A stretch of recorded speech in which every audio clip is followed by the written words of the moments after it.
The first program of the Eternal Light series, A Rhode Island Refuge, aired on October 8th, 1944. It told the story of Mordecai, the son of a Portuguese refugee who, settled in Rhode Island, took a stand against the slave trade and served in the Revolutionary War. This look at the Jewish contribution from the earliest years into the fabric of American life initiated a dominant theme of the Eternal Light radio and television programs. You sent for me, Captain? I did, Mr. Jessup.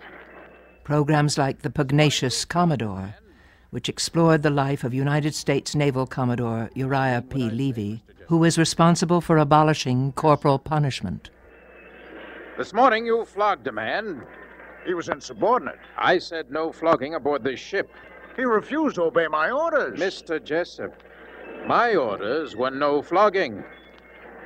I'll have no brutality on this ship. In addition to focusing on the contributions of Jewish Americans, the series explored other themes that would continue for decades. In the fall of 1951, the Jewish Theological Seminary, recognizing the burgeoning popularity of television, began producing Eternal Light shows for this new medium, while continuing the series on radio. The early days of television, of course, was a great event. We went from a half-hour radio show to an hour on television.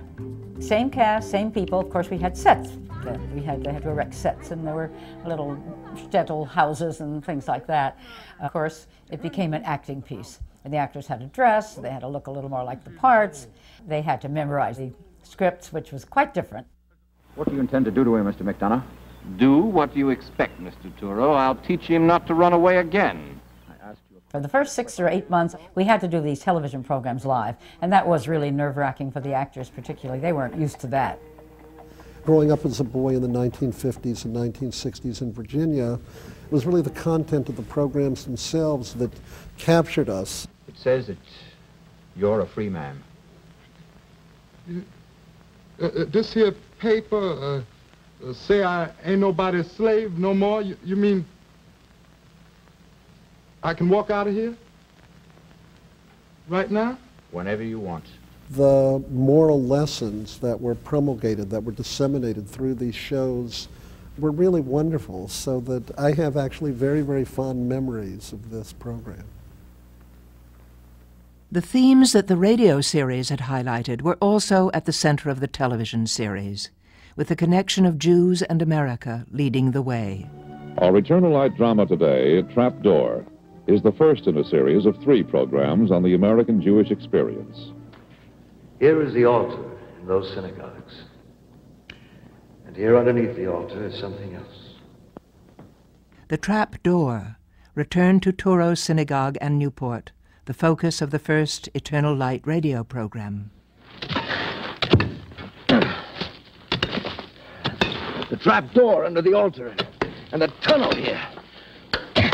When I am done, it will go beyond the synagogue to an escape exit into the street. It will be well concealed. Have no fear.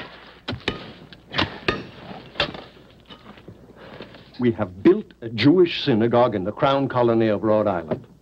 Not Spain, not Portugal, Rhode Island. That is a street in Newport. Not Madrid, Newport.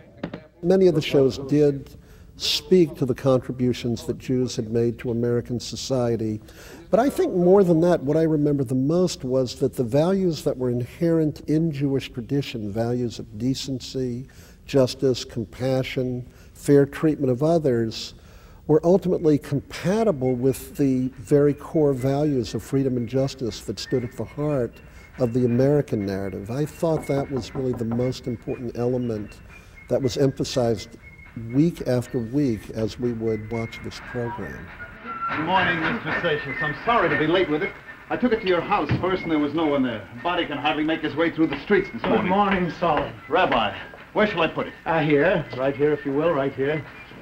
The Red Box dramatized an event in the life of Gershom Seixas, a rabbi who lived during the Revolutionary War period. What is the meaning of our faith as we read it in these holy scrolls? Are we not made, each man in the image of God? No Wreath and No Trumpet explored the life of Emma Lazarus, the poetess whose words are inscribed on the Statue of Liberty. What can I do about it?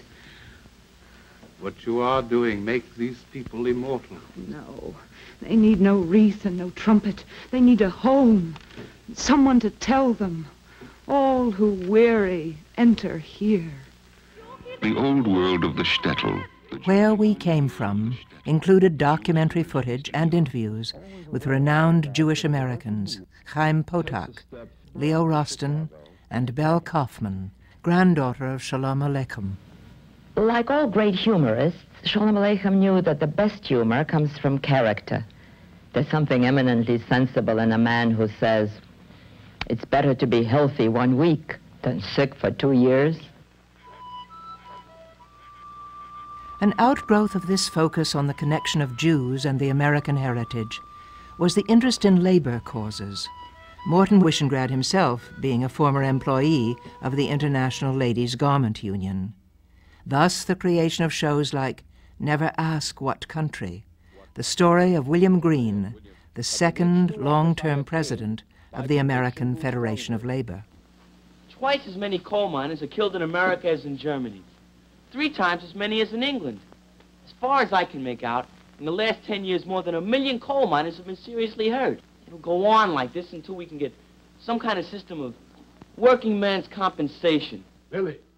Listening or watching the eternal light became a weekly ritual in Jewish and many non-Jewish homes across the country.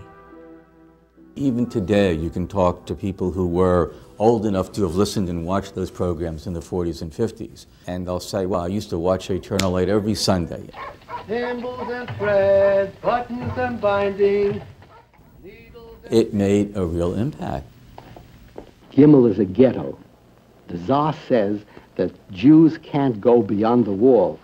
So here in Gimel, people are squeezed together because to go outside is forbidden. Therefore, in the ghetto, we lead what you might call inside lives. Noted actor, folk singer, author, and political activist, Theodore Bickel saw the importance of the Eternal Light series and became a prolific contributor, often writing as well as performing in the programs. The Eternal Light was as informative to Jews as it was to the general Gentile population. After all, you know, we live next door to each other, we live parallel lives, and we very rarely get a glimpse of what the other is.